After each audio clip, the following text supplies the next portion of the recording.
I'm working to reduce all of the exclusionist structures. The structures and institutions of whiteness are deeply invested in the status quo, right? It's power that they have, and they want to maintain power. I can't even blame them. Of course. Power.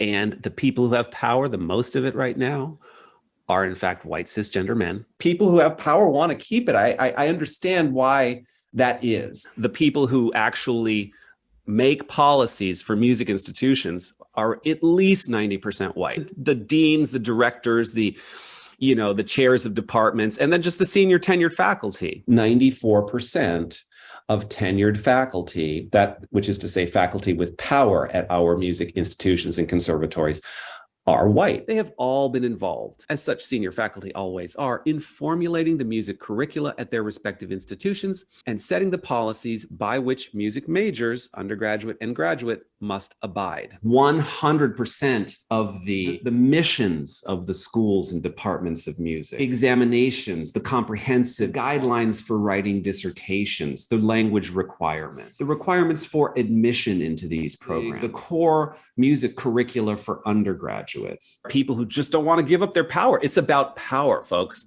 They don't want to release power and the prestige that comes with power.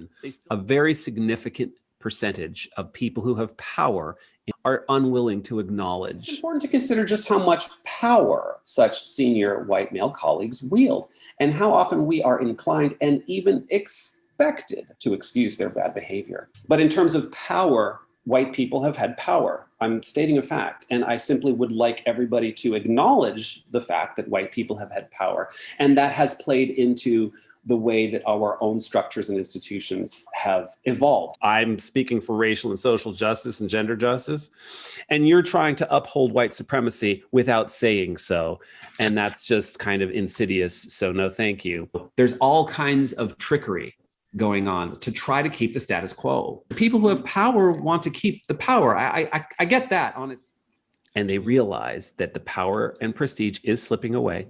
And that's true. I won't argue that point quickly. And I couldn't be happier, frankly. It is exactly the thing that I'm striving for: equality and justice.